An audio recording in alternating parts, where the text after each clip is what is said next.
Part of the Louder on Set collection, this audio deep dive takes you straight to the action.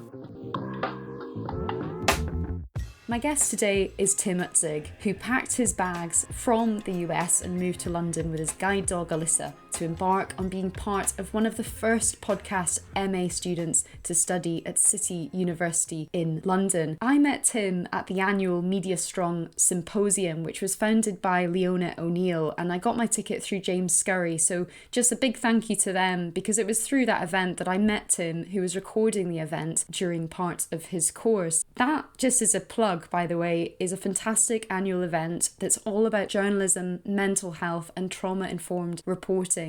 So if you're interested in the industry, if you're interested in these sorts of conversations that are taking place, I'd really look out for more information about that for next year's event. Founder and host of the podcast Taking Off the Shades, I speak with Tim again to talk all things studying journalism, audio production, and how his latest podcast is all about having real conversations with people who just so happen to face real challenges. Ready in 3, 2, 1. Shall we begin?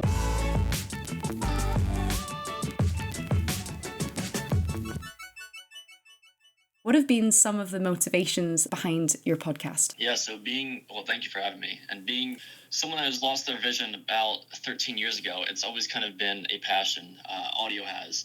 And so going through this journey of the past 13 years of figuring out how I can kind of put audio and my passion into something I can actually put out into the world and be proud of, that includes other people. That's been development since my undergrad and now doing this master's. So Taking Off the Shades has kind of been the birth of all these ideas I've ever had and these dreams I've always had to do a podcast, but do it professionally and represent, whether it's disability community or whatever it might be, whoever I'm talking to, represent them in a good way. Amazing, thank you. And yeah, you've been one of the first students in a brand new MA in podcasting at City University in London. It was a really big move for you. Can you tell me a bit more about that? Yeah, it was a massive move. So I'm from the US, and so it was an 8-hour flight. It was moving myself and my guide dog and, kind of uprooting my whole life over in the US to come over here. And like I said, it's to chase a dream, chase a passion for audio, for journalism, for storytelling. And, it was no small feat doing that, from unloading all my boxes of my entire life over here to being dropped into a new city, let alone, a whole new country.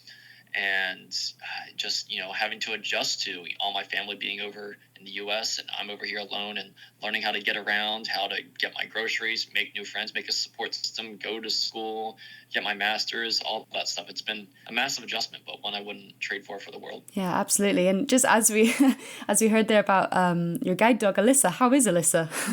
She's doing well. She turns 9 on August 6th.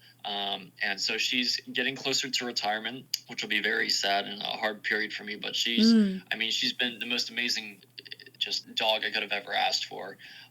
She's completely changed my life in the way of independence and confidence, and we've traveled the world together. This dog has seen more than most people will ever see in her short lifetime, and she's been an absolute life changer for me and just my absolute best friend. Oh, that's amazing, Tim. Yeah, so you mentioned kind of adjustments and, obviously traveling from America and just kind of landing in the UK and meeting friends and studying and embarking on that new sort of chapter. I was going to move on to the question about technology playing quite a big role in day-to-day life, but also in journalism. I'm quite interested to know what specific tech and devices have helped you in your day-to-day as a journalist. Sure.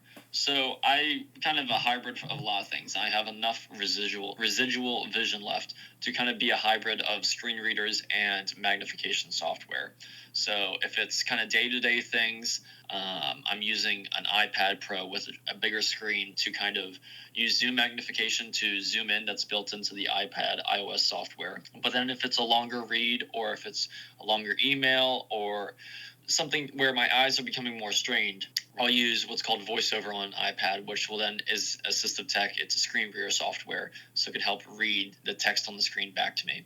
And that's the same for Windows computers when I have to sit down and actually do editing. For in the case of my Masters of Podcasting at City, it's a lot of audio editing for podcasts. So bigger screen, I need the Windows device, and again, I'm using a hybrid of Windows magnifier to help enlarge things and make it bigger.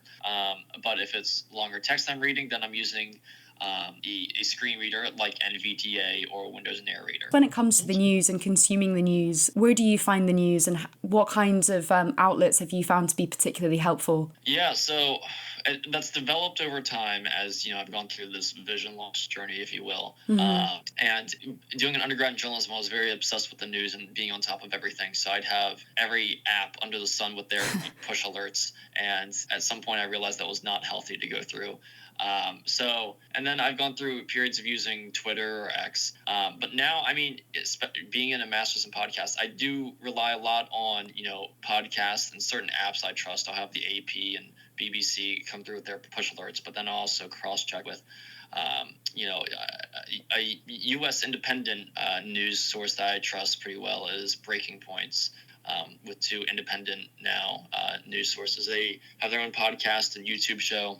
So, I've always been in the mindset of having a collective of different kind of news sources coming in through podcasts, through YouTube, through, social media, through the news apps themselves, reading, long form articles I kind of take in. And it's a lot of audio.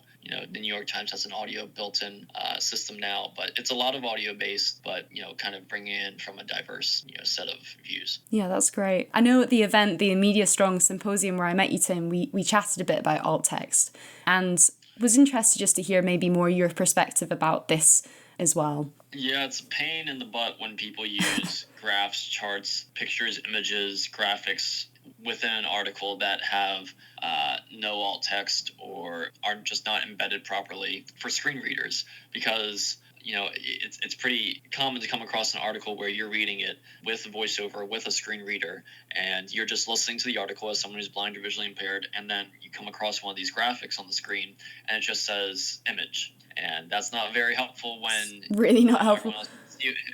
Everyone else can see what the image is, and you're just left with image. Well, that could be a lot of things. And so alt text is, it's a really important part of having inclusive, articles written or just media produced, is being able to, and it's also, the added benefit of it playing to the SEO with Google. It's, that shouldn't be the motivation, but it's there. And so you should be using alt text anyway for articles if you want as many people as possible to be able to consume whatever your medium is. Yeah, absolutely. And I know we touched on your podcast a bit earlier, but I'm interested to know kind of your experience at City. What's it been like for you? What have been some of the highlights studying there? It was lovely to meet some of fellow students there working on their final projects. And even if you'd be up for sharing a bit more about what that event was like to record interviews from the Media Strong Symposium. That was a whole day event. Lots of work for you guys. Was that one of the first experiences, or by that time had you done kind of a lot of these kinds of interviews and prepared quite well for kind of more of a long form podcast? Yeah, so that was getting towards the end of the year. It's been a 10-month program or so of just, boom, boom, boom, go, go, go from the moment of, late September of 2023. It's been a heck of a year. We've all learned a lot. There's been a bunch of different projects, and I think a lot of this year has been about stepping out of the comfort zone and expanding what audio to be. Some of the highlights earlier in term one, a small group of us worked on a podcast called Running Blind, a part of, a topic called Running in Their Shoes, where it was a big production. It was a 15-minute piece of audio that really, took from hours and hours of audio, and it was a whole soundscape, and it was talking about, a first-time guide runner for the blind going out and doing it. And it was, the amount of preparation I had to go into it. We had to mic up runners in outdoor conditions and rain. Oh my gosh. And studio stuff. And the amount of time we spent audio editing and post-production with that was incredible. But we were really, really proud of the product that came out of that and how nice it sounds. And that's kind of been the idea of the entire year, from doing things with voice acting to actual news and storytelling to narrative writing to ads and marketing and the whole behind the scenes. We kind of learned every bit of the podcasting market. And, flash forward up to the Media Strong event. That was, Charlie and I felt like we were pretty well prepared to kind of talk to all these different individuals from the symposium and kind of get their take on what was going on and record an intro and outro. And, it took a lot of preparation, a lot of work. Yeah. But when Media Strong eventually does release that podcast, it's a product that we're really proud of. Yeah, absolutely. It'd be great to share that as well. I'm not sure whether it will come out around the time that this gets published, but any links to that, I mean, it'd be certainly lovely to link one of your podcast episodes. Absolutely. Yeah, I suppose, finally from you, Tim, what are you excited about following your MA? I know it's probably been a very intense year, but yeah, what do you think is next for you? Well, I'm going to continue with taking off the shades and trying to put that out about bi-weekly and just having interesting conversations with people in and out of the community who have kind of gone through adversity or have interesting stories to tell and willing to have a conversation. And so that's something I've been really proud of. And I'm also going to try and look for more opportunities to do more audio work and kind of break down barriers, because not many people, blind people also, obviously listen to audio, but it's kind of breaking down the idea that someone who's blind or visually impaired couldn't necessarily do audio editing and the production and the whole behind the scenes and actually do the job. And that's more of a stereotype. When I tell people that I'm blind, visually impaired, and, I learned to video edit before I could audio edit, it's kind of a shock. Mm-hmm. But that's kind of the story of me in trying to break down these barriers and prove that I can do some of these things. And so, what's next is hopefully more exciting audio and journalism stuff, and see where that ride takes us. That's brilliant. Tim, thanks so much. I think maybe it would be great to probably add another question just with regards to that whole, the day-to-day in video editing and, the sound editing now. I mean, would you be able to just share, perhaps for those who may be really interested in being an editor who is also experiencing sight loss, what advice would you have for them?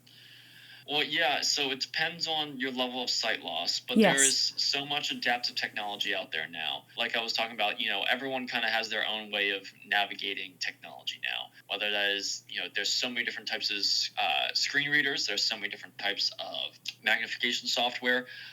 The world has become your oyster as far as assistive technology on most devices. So, things like video editing and audio editing, they just take time to learn. And once you learn one layout and one timeline and one software, it becomes fairly applicable to the next, and it becomes pretty transferable. So, I started by learning a basic video editing software like iMovie or Movie Maker, and it's just learning to, with your assistive tech, for Zoom being an example, learn to navigate where the timeline is. And yes, it's going to be slower. Most things used in assistive technology are going to be slower. That's just how it is. But it's memorizing where the timeline is. It's knowing, okay, this is where I need to put files. And then learning the keyboard shortcuts is kind of the biggest piece of advice I could give is learning those keyboard shortcuts and knowing, okay, this is how I could cut or ripple delete and just move things over faster. So I'm saving myself time where I might be losing time because I have to zoom in more. So it's just about memorizing things. That's great. Yeah, no, it's so good to think about as well, because I think when people, even just going on a course and figuring out different software, like you say, maybe one producer or maybe a news team work with some software, and then you go into the next gig and it's a different kind of software, and it's almost like square one for everyone. And it's kind of, I guess, it's quite good to reassure even those out of the industry who might be interested in video editing or sound editing and stuff, but actually that there is so much learning probably on the job as well. Oh, absolutely. A lot of learning via YouTube videos and just by doing it. You really only learn by doing it. Oh, that's great. Okay, well, Tim, I think that's probably a good point to end on, but wondering if there's anything else that you'd like to add maybe for any listeners. But I think really it's great to hear your insight about how the course has really treated you. And I was just listening to your Sofia Gonzalez episode as well, your podcast, even through, the transition of kind of going from studying to then also hosting your own podcast. What has that been like as a final question? Yeah, sure. So it's been an enjoyable experience. I really feel at home with it. Being able to, yes, it's interview people, but have conversations with people who have different mindsets, but we all kind of have something in common. It's been, I felt really at home, really at peace with doing these kind of podcasts. It's something I really enjoy doing. I don't find it necessarily to be work. Not that it's a job or making money for me, but it's just something I enjoy doing and being able to put out there and share. And it just comes, I feel like, pretty easily to me. And I guess if you enjoy doing something and you find yourself to be decently okay at it, then you're doing something right. Well, it's such a good listen. And yeah, so Taking Off the Shades can be found in all the usual places. Absolutely. Fantastic. Tim, thank you so much for chatting with me today. It's been great to hear your insight and more about where you're at right now. And yeah, looking forward to that Media Strong Symposium episode as well. Absolutely. Thank you, Anna. A full transcription of this episode is available in our transcriptions page. If you enjoyed this episode and you'd like to share your feedback, you can get in touch. Drop us a text to the WhatsApp number 07516 123 602, or you can send us an email louderonset@protonmail.com. Thanks for listening, and we'll see you next time.